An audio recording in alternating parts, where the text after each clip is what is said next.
এই রমজানে একটি নামাজের কথা বলবো, শত কষ্ট হলেও এই নামাজটা আপনি ছাড়বেন না, একবার হলেও এই নামাজটা আপনি পড়বেন। নবীজি এই নামাজের এত গুরুত্ব দিতেন, নবীজি বলেছেন জীবনে একবার হলেও তুমি নামাজটা পড়বে। এই হাদিসটি ইবনে মাজাহ শরীফের, তিরমিজি শরীফের এবং আবু দাউদ শরীফের 1297 নম্বর হাদিসের মধ্যে এই হাদিসটা বর্ণনা হয়েছে এই নামাজের কথা। নবীজি তার চাচা আব্বাস রাদিয়াল্লাহু তাআলা আনহুকে ডাক দিয়ে বলছেন, চাচা আমি আপনাকে এমন একটি নামাজের কথা বলছি, এই নামাজটা আপনি প্রতিদিন একবার হলেও আপনি আদায় করবেন। চাচা যদি প্রতিদিন সম্ভব না হয়, অন্তত সপ্তাহে একবার হলেও আপনি নামাজটা পড়বেন। যদি সপ্তাহে সম্ভব না হয়, তাহলে আপনি মাসে অন্তত একবার এই নামাজটা আদায় করবেন। চাচা যদি মাসেও আপনার পক্ষে কষ্টকর হয়ে যায়, বছরে একবার পড়বেন। যদি বছরেও না পারেন, জীবদ্দশায় অন্তত একবার হলেও নামাজটা পড়বেন। কারণ এই নামাজটা এত পাওয়ারফুল নামাজ। এই নামাজটা আদায় করার কারণে আপনার প্রকাশ্যে অপ্রকাশ্যে যত গুনাহ করেছেন, আপনার ইচ্ছায় অনিচ্ছায় যত গুনাহ করেছেন, আপনার অতীত জীবনে যত গুনাহ করেছেন, সব গুনাহ আল্লাহ আপনাকে ক্ষমা করে দেবে। চাচা এই নামাজটার নিয়মটা একটু ব্যতিক্রম। এই নামাজটাকে বলা হয় সালাতুত তাসবিহ। এই নামাজের মধ্যে অতিরিক্ত কিছু তাসবিহ পাঠ করতে হয়। সুবহানাল্লাহ, আলহামদুলিল্লাহ, লা ইলাহা ইল্লাল্লাহ, আল্লাহু আকবার। এই চারটা তাসবিহ একত্রিত করে সুবহানাল্লাহি ওয়াল হামদুলিল্লাহি ওয়া লা ইলাহা ইল্লাল্লাহু আল্লাহু আকবার, এই তাসবিহগুলো, এই বাক্যগুলো এখানে পাঠ করতে হয়। 4 রাকাত বিশিষ্ট এই নামাজ সালাতুত তাসবিহ 4 রাকাত পড়তে হয় এক নিয়তে। 4 রাকাত নামাজে প্রতি রাকাতে 75 বার করে করে মোট 300 বার এই তাসবিহটা পাঠ করতে হয়। সুবহানাল্লাহি ওয়াল হামদুলিল্লাহি ওয়া লা ইলাহা ইল্লাল্লাহু আল্লাহু আকবার, এই তাসবিহটা, এই দোয়াটা 75 বার করে করে প্রতি 4 রাকাতে মোট 300 বার করে আপনি পাঠ করবেন। কি নিয়মে পাঠ করবেন আমি আপনাকে নিয়মটা শেখাচ্ছি। আবু দাউদ শরীফের 1297 নম্বর হাদিসের মধ্যে যে নিয়মটা এসেছে, আমি এই নিয়মটা আপনাকে শেখাচ্ছি।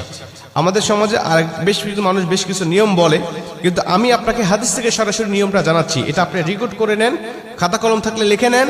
প্রয়োজনে এটা যত সোশ্যাল মিডিয়াতে যাবে, ফেসবুক ইউটিউবে যাবে, এটা আপনি সেভ করে নিজ আইডিতে শেয়ার করে রেখে দিবেন, যাতে আপনিও শিখতে পারেন, অন্য মানুষকে শেখাতে পারেন। আপনার শেখানোর কারণে কেউ যদি নামাজটা আদায় করতে পারে, ও যে সওয়াবটা অর্জন করবে, সওয়াবের একটা অংশ আল্লাহ আপনার আমলনামায়ও দান করবে। এজন্য এগুলো মানুষের কাছে ছড়িয়ে দিবেন যত সম্ভব হয়।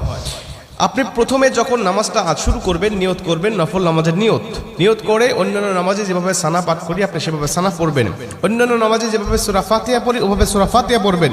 অন্যান্য নামাজে সূরা ফাতিহার পরে যেভাবে সূরা মিলান ওইভাবে সূরা মিলাবেন।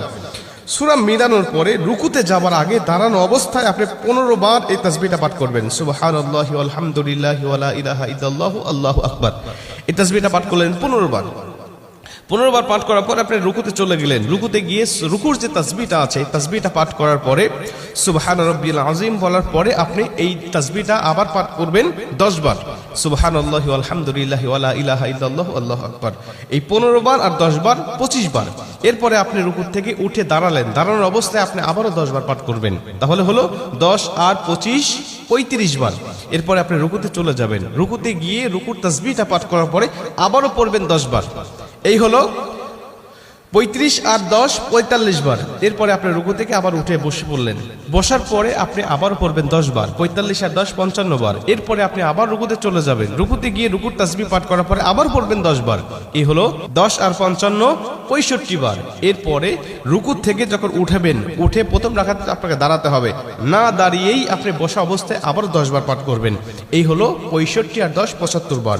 দ্বিতীয় রাকাতে ঠিক একই নিয়মে, তৃতীয় রাকাতে ঠিক একই নিয়মে, চতুর্থ রাকাতেও একই নিয়মে, এই 4 রাকাতে 75 বার করে করে যখন 300 বার পাঠ করে আপনি সালাম ফিরিয়ে নামাজটা শেষ করবেন, সালাতুত তাসবিহ নামাজটা আপনার আদায় হয়ে গেল। এই নামাজ শেষ করে আল্লাহ পাকের কাছে আপনি দোয়া করবেন, যেভাবে ইচ্ছা চাইবেন আল্লাহ পাক আপনার দোয়াটাকে কবুল করে নেবে। আমরা দেখেছি বেশ কিছু পিকচারের মধ্যে, বেশ কিছু জায়গায়, বেশ কিছু লেখায় আপনি এই নিয়মটা বর্ণনা করার পাশাপাশি একটু ব্যতিক্রম বর্ণনা করা হয়েছে, যে শেষ রাকাতে সেজদা থেকে উঠে বসে না পড়ে রুকুতে যাওয়ার আগেই মোট 25 বার পড়তে হবে। অর্থাৎ রুকুতে যাওয়ার আগে 10 বার আর সানা পড়ার পরে 15 বার। এই নিয়মটা বর্ণনা করা আছে, কিন্তু হাদিস শরীফের মধ্যে আমি যেটা বললাম এই নিয়মটা বর্ণনা করা আছে। অতএব এই নিয়মে যদি আপনি নামাজটা আদায় করেন, আশা করা যায় আপনার নামাজটা কবুল হয়ে যাবে।